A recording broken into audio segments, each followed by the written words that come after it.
Hi guys, a happy day to all. So இந்த வீடியோவில் வந்துட்டு நம்ம காமர்ஸ் சப்ஜெக்ட் பார்க்க போகிறோம் for 11th standard Unit 1 Fundamentals of Business Chapter 2 Objectives of Business. Last வீடியோவில் வந்துட்டு இந்த சாப்டரோட லேர்னிங் ஆப்ஜெக்டிவ், ஹியூமன் ஆக்டிவிட்டீஸ்னால் என்ன, economic activities and non economic activities, types of economic ஆக்டிவிட்டீஸில் எம்ப்ளாய்மெண்ட், ப்ரொஃபஷன் அண்ட் பிஸ்னஸ் பார்த்தோம்.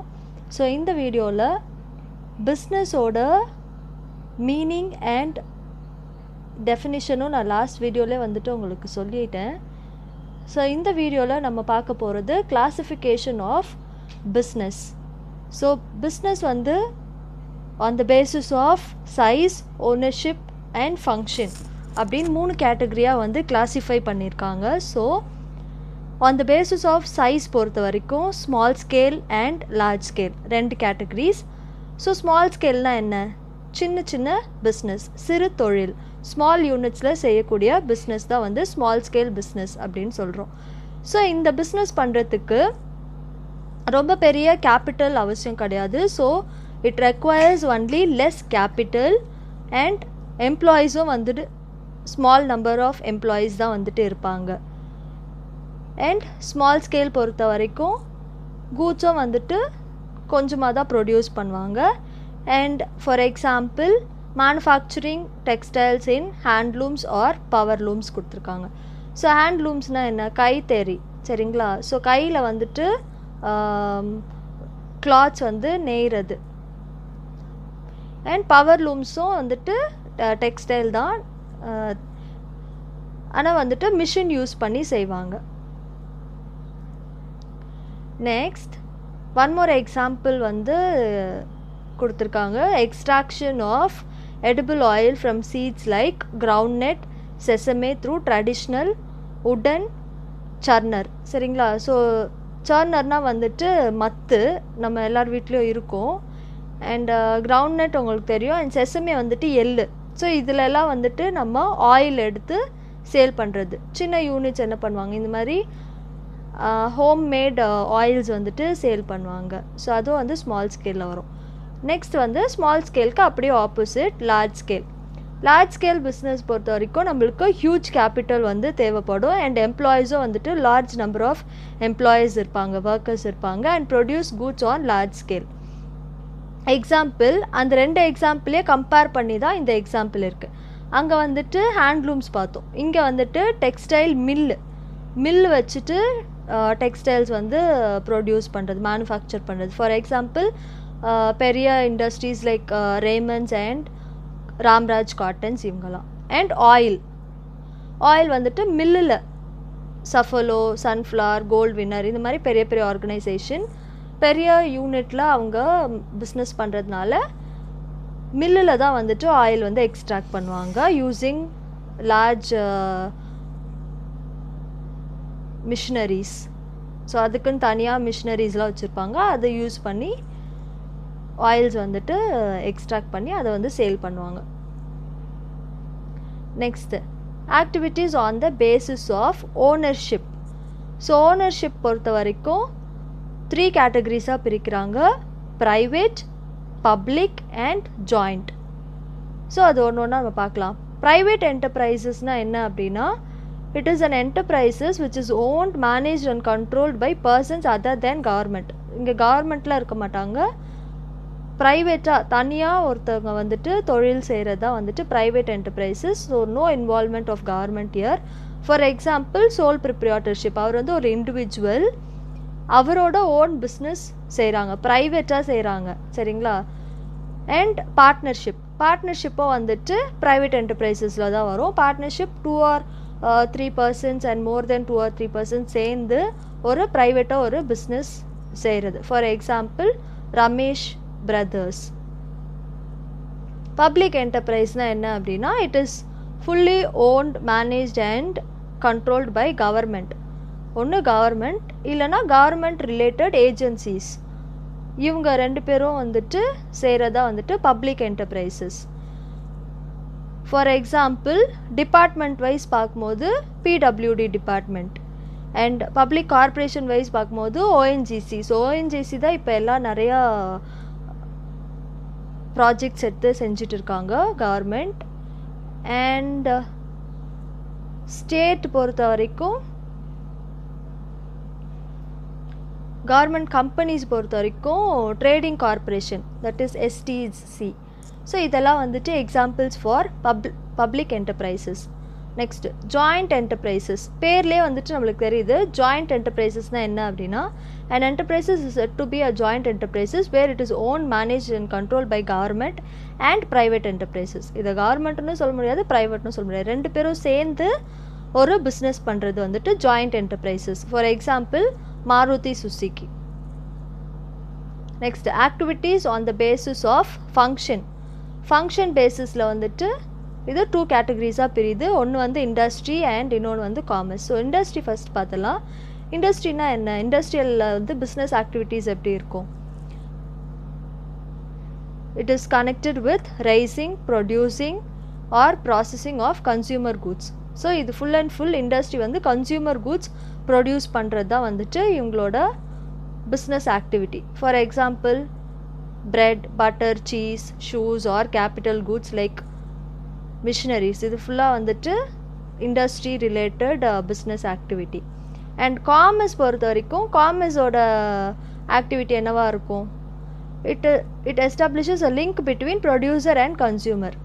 ஸோ இதுதான் வந்து காமர்ஸோட வேலை. And maintains a smooth and uninterrupted flow of goods from producer to consumer. எந்த ஒரு தடையும் இல்லாமல், எந்த ஒரு இன்டராக்ஷனும் இல்லாமல் நல்ல ஃப்ளோவாக வந்துட்டு goods from manufacturing unit to the ultimate consumer reach வைக்கிறது வந்துட்டு காமர்ஸோட வேலை. Next characteristics of business. So பிஸ்னஸ்க்குன்னு ஒரு கேரக்டரிஸ்டிக்ஸ் இருக்கும். அது என்னென்ன கேரக்டரிஸ்டிக்ஸ்னு பார்ப்போம். ஃபர்ஸ்ட் வந்துட்டு ப்ரொடக்ஷன் அண்ட் ப்ரொக்யூர்மெண்ட். ப்ரொடியூஸ் பண்ணும், மேனுஃபேக்சர் பண்ணும், அப்புறம் மேனுஃபேக்சர் பண்ண கூட்ஸை வந்துட்டு ப்ரொக்யூர்மெண்ட் பண்ணும், அதாவது கொள்முதல் பண்ணணும். இப்போ விதைக்கிறோம் அப்படின்னா அதை கொள்முதல் பண்ணி தானே ஆகணும். இப்போ ப்ராடக்ட்ஸ் வந்துட்டு ப்ரொடியூஸ் பண்ணுறோம் அப்படின்னா அதை ஒரு ஃபினிஷ்டு கூட்ஸாக வந்து வெளியே நம்ம கொண்டு வரணும். So goods must be produced or procured in order to satisfy human wants. Next sale, transfer or exchange. இது வந்து மெயின் கேரக்டரிஸ்டிக்ஸ். சேல் இருக்கணும், ட்ரான்ஸ்ஃபர் இருக்கணும், எக்ஸ்சேஞ்ச் இருக்கணும். இதெல்லாம் இல்லை அப்படின்னா அதை நம்ம பிஸ்னஸ்ன்னு சொல்ல மாட்டோம். For example when a person waves cloth for his personal consumption, personal கன்சப்ஷனுக்காக அவர் வந்து துணி தைக்கிறாரு அப்படின்னா அது பிஸ்னஸ் கிடையாது. பிஸ்னஸில் ட்ரான்ஸ்ஃபர் இருக்கணும், சேல் இருக்கணும். சரிங்களா? அப்போ தான் அது வந்துட்டு பிஸ்னஸ். உங்களுக்கு புரியும்னு நினைக்கிறேன். இப்போ வந்துட்டு ஒரு டெய்லரே இருக்கார் அப்படின்னா அவரோட வேலை என்ன? நிறைய பேருக்கு கிளாத்ஸ் வந்து தைச்சி கொடுக்கணும். சரிங்களா? அதே அவருக்குன்னு அவர் வந்துட்டு ஒரு ஷர்ட் தைச்சிக்கிறாரு அப்படின்னா அது வந்து பிஸ்னஸ் கிடையாது. Simple logic. ஸோ இங்கே என்ன இருக்கணும்? மெயின் கேரக்டரிஸ்டிக்ஸ் என்ன? Sale, transfer and exchange. Dealing in goods and services. பிஸ்னஸ்னாலே என்ன? It should be deals with goods and services. And for example they have given goods like cloth, pen, brush, bag etc. இதெல்லாம் வந்துட்டு consumer goods. Producer goods வந்துட்டு plant, machinery, இதெல்லாம் வந்துட்டு producer அவங்களோட goods. So நம்ம comparison அப்புறம் பார்க்கலாம். Plant and machinery இது வந்து ப்ரொடியூசர் கூட்ஸ். சரிங்களா? Service refers to activities like supply of electricity, gas, water, transportation, banking, insurance, இதெல்லாம் சர்வீஸ் ரிலேட்டட். ஸோ என்னென்ன பார்த்தோம்? Consumer goods, producer goods and services. Next வந்து ரெகுலாரிட்டி ஆஃப் டீலிங். ஸோ அந்த dealing வந்துட்டு regular பேசிஸில் இருக்கணும். இப்போ ஒரு பிஸ்னஸ் பண்ணுறோம் அப்படின்னா வாங்கிறது, விற்கிறது எல்லாமே வந்துட்டு பிஸ்னஸ். அண்ட் இந்த டிரான்சாக்ஷன் எப்படி இருக்கணும் அப்படின்னா ரெகுலராக இருக்கணும். ஃபார் எக்ஸாம்பிள் இப்போ வந்துட்டு ஒரு ஸ்கூட்டி வந்துட்டு நம்ம வாங்குகிறோம் அப்படின்னா ஒரு பர்சனோட ஓன் யூஸ்க்காக அவர் வாங்குறாரு. அதுக்கப்புறம் லேட்டர் ஆன் அதை வந்து டிஸ்போஸ் பண்ணுறாரு அட் ப்ராஃபிட். அதை வந்துட்டு நம்ம என்னன்னு சொல்ல முடியாது? பிஸ்னஸ்ன்னு சொல்ல முடியாது. இதே வந்து நிறைய பைக்ஸ் வாங்கி அதை வந்து ப்ராஃபிட்க்கு சேல் பண்ணுறாங்க அப்படின்னா அது பிஸ்னஸ். ஓன் கன்சப்ஷனுக்கு வாங்கி அதுக்கப்புறம் அது யூஸ் பண்ணி முடிச்சதுக்கப்புறம் அதை டிஸ்போஸ் பண்ணி அதில் கொஞ்சம் ப்ராஃபிட் பார்க்குறது பிஸ்னஸ் கிடையாது. ஸோ இந்த டீலிங்ஸ் எப்படி இருக்கணும் அப்படின்னா ரெகுலராக இருக்கணும், பிஸ்னஸில் எப்போவுமே எங்கேஜாக இருக்கணும். அதுதான் வந்துட்டு regular dealings. Next profit motive. The ultimate aim of a business activity is to earn profit. So அதில் எந்த விதமான ஒரு டவுட்டும் கிடையாது. Business is an economic activity by which human beings make their living. சரிங்களா? ஒரு எக்கனாமிக் ஆக்டிவிட்டி மூலியமாக அவங்களோட வாழ்கிறதுக்கான ஒரு விஷயத்தை அவங்க உருவாக்குறாங்க அப்படின்னா அது வந்து என்னது? பிஸ்னஸ். ஸோ ப்ராஃபிட் தான் வந்துட்டு அல்டிமேட் மோட்டோ ஆஃப் பிஸ்னஸ். ஒரு கேரக்டரிஸ்டிக்ஸ்னு எடுத்துக்கிட்டோம் அப்படின்னா profit is a main characteristics of business. Next elements of risk. So element of risk வந்துட்டு ரிஸ்க் இல்லை அப்படின்னா பிஸ்னஸ் வந்துட்டு ரொம்ப ஸ்மூத்தாக போகாது. எப்போவுமே வந்துட்டு ஒரு அன்சர்டைன் ரிஸ்க் வந்து இருக்கணும். ஸோ ரிஸ்கோட ரிவார்டு தான் வந்து ப்ராஃபிட்டாக இருக்கும். ஸோ நம்ம எவ்வளோக்கு எவ்வளோ ரிஸ்க் எடுக்கிறோமோ அவ்வளோக்கு எவ்வளோ ப்ராஃபிட் வந்து நம்ம பிஸ்னஸில் பார்க்க முடியும். ஸோ இங்கே எலிமெண்ட்ஸ் ஆஃப் ரிஸ்க் எப்படி இருக்குது அப்படின்னா சேஞ்சஸ் இன் கன்சியூமர் ப்ரிஃபரன்ஸ். திடீர்னு கன்சியூமர் வந்து அவங்களோட ப்ரிஃபரன்ஸை வந்து மாற்றிடுவாங்க, ப்ராடக்ட்ஸை சேஞ்ச் பண்ணுவாங்க. அது uncertain. It depends on the consumer. And shortage of raw material ஷார்ட்டேஜாக ஆகலாம். And transport bottlenecks, transport வந்து ஸ்டாப் ஆகிறதுக்கான வாய்ப்புகள் நிறைய இருக்குது. அண்ட் பவர் க்ரைசிஸ், பவர் எப்போ போவோம் எப்போ வரும் அதெல்லாம் நம்மளால் ப்ரெடிக்டே பண்ண முடியாது. ஸோ அதெல்லாம் வந்து பெரிய லாஸ் வந்து உருவாக்கும். May upset business calculation and result in loss. That is why profit is set to be reward for risk taking. So risk டேக்கிங்க்கு ப்ராஃபிட் தான், ரிவார்டு தான் வந்துட்டு ப்ராஃபிட் அப்படின்னு சொல்கிறாங்க. நெக்ஸ்ட் வந்துட்டு ஆப்ஜெக்டிவ்ஸ் ஆஃப் பிஸ்னஸ் பார்க்கலாம். ஆப்ஜெக்டிவ்ஸ் ஆஃப் பிஸ்னஸோட objective என்ன அப்படின்னு பார்த்தோம் அப்படின்னா இதில் நிறைய ஆப்ஜெக்டிவ் இருக்குது. ஸோ நம்ம ஒன்று ஒன்றா பார்க்கலாம். ஃபர்ஸ்ட் ஆப்ஜெக்டிவ் வந்துட்டு economic objective. Economic objective of business refers to objective of earning profit. So profit தான் main motto. Also other objective that are necessary to be pursued to achieve the profit objective. அந்த ப்ராஃபிட்டை ஆப்ஜெக்டிவாக மாற்றுறதுக்கு என்ன பண்ணணும், அந்த ப்ராஃபிட்டை achieve பண்ணுறதுக்கு என்ன பண்ணணும் அப்படின்னா கஸ்டமர்ஸை க்ரியேட் பண்ணணும். Creation of customer is very important. நம்ம வந்து ஒரு கஸ்டமரை வந்து ரெகுலர் கஸ்டமராக ஆக்கிறது அப்படின்றது ஒரு சாதாரண விஷயம் கிடையாது. அண்ட் ரெகுலர் இன்னோவேஷன்ஸ் இருக்கணும். எப்படி அப்போ அவங்க ரெகுலர் கஸ்டமராக நம்மக்கிட்டே இருப்பாங்க அப்படின்னா நம்ம புதுசாக ப்ராடக்ட்ஸ் கொடுத்துட்டு இருந்தால் தான் வந்துட்டு ரெகுலர் கஸ்டமர்ஸ் நம்மக்கிட்ட ஸ்டே பண்ணுவாங்க. And best possible use of available resources. நம்மளுக்கு என்னெல்லாம் ரிசோர்ஸஸ் அவைலபிளாக இருக்கோ அதை வந்து பெஸ்ட் பாசிபிளாக வந்துட்டு நம்ம யூஸ் பண்ணணும். இதெல்லாம் தான் வந்து economic objective. Next social objective. So social ஆப்ஜெக்டிவ்னா என்ன? Social objectives are those objective of business which are desired to be achieved for the benefit of the society.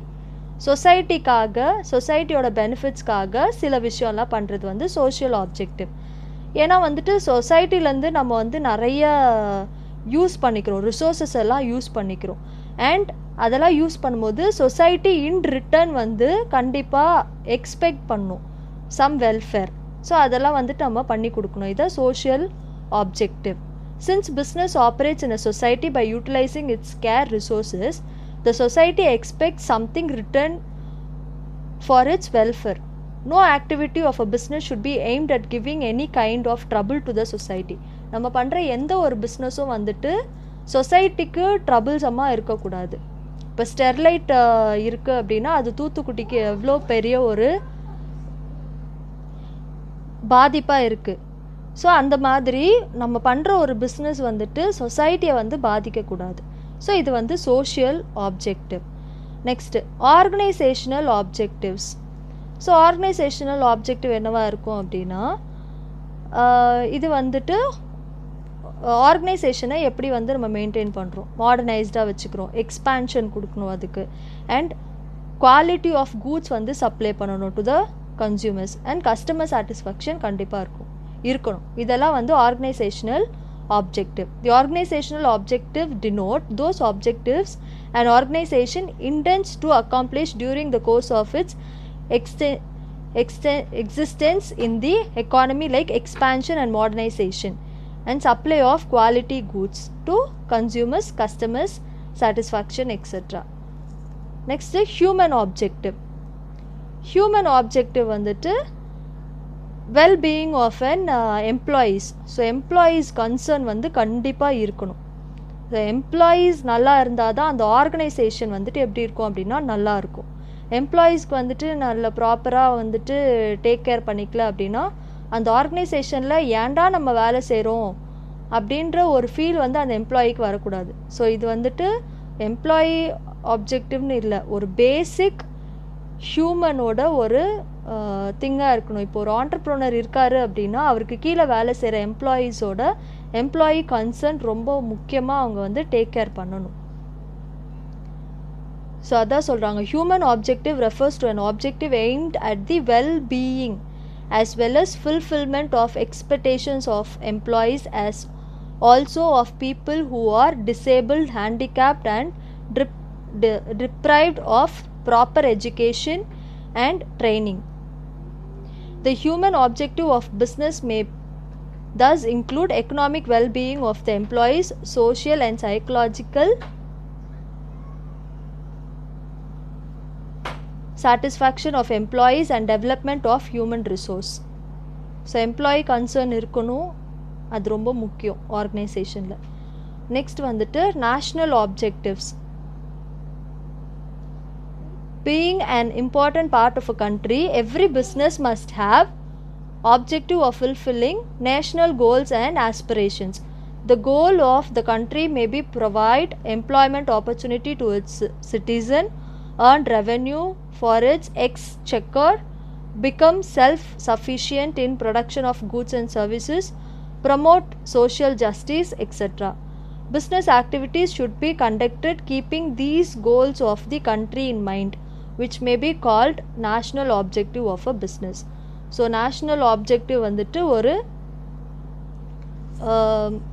பிஸ்னஸ்ன்றது என்ன அப்படின்னா it is a part of a country. ஒரு கண்ட்ரியில் நம்ம பார்ட்டாக இருக்கும்போது நேஷனோட கோல்ஸையும் நேஷனோட ஆஸ்பிரேஷனையும் வந்துட்டு ஃபுல்ஃபில் பண்ணுற மாதிரி பிஸ்னஸோட ஆப்ஜெக்டிவ் இருக்கணும். நிறைய எம்ப்ளாய்மெண்ட் ஆப்பர்ச்சுனிட்டி வந்து கொடுக்கணும் for the people. And revenue வந்துட்டு எக்ஸ்செக்கர்னால் வந்துட்டு கவர்மெண்ட்டோட அக்கௌண்ட்.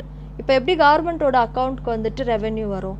நிறைய சிட்டிசன்ஸ்க்கு வேலை வாய்ப்பு கொடுத்தாதான் அவங்களுடைய ஏர்னிங்ஸ் மூலயமா அவங்க டேக்ஸ் பே பண்ணுற மூலயமா கவர்மெண்ட்டோட அக்கௌண்ட் வந்து இன்க்ரீஸ் ஆகும். அதாவது எக்ஸ்செக்கர்னால் வந்துட்டு நிதி. இப்போ நிதிலாம் கொடுக்குறாங்களே கவர்மெண்ட்டு, அதில் எந்த அக்கௌண்ட்லேருந்து கொடுப்பாங்க? இந்த எக்ஸ்செக்கர் அக்கௌண்ட்லேருந்து தான் கொடுப்பாங்க. இது ஒரு official government account. And goods எல்லாம் வந்துட்டு ப்ரொடியூஸ் பண்ணும்போது அதில் வந்துட்டு எந்த ஒரு கெட்டதும் வந்துட்டு பப்ளிக்குக்கு இருக்கக்கூடாது. அந்த மாதிரி கூட்ஸ் அண்ட் சர்வீசஸ் தான் வந்துட்டு நான் ப்ரொடியூஸ் பண்ணணும். இதெல்லாம் வந்து நேஷ்னல் ஆப்ஜெக்டிவ்ஸ். ஸோ பிஸ்னஸ் பண்ணுறவங்க இது எல்லாத்தையும் மைண்டில் வச்சு தான் வந்துட்டு ஒரு பிஸ்னஸை வந்து கண்டக்ட் பண்ணணும். ஸோ ஒரு கண்ட்ரியோட கோலும் வந்துட்டு அந்த பிஸ்னஸில் இருக்கணும் அப்படின்னு சொல்லி சொல்கிறாங்க. So this is all about the objectives of business. So இதோட இந்த சாப்டர் வந்து முடியுது. So that you can study the book exercises of this chapter. Hope you understand the video.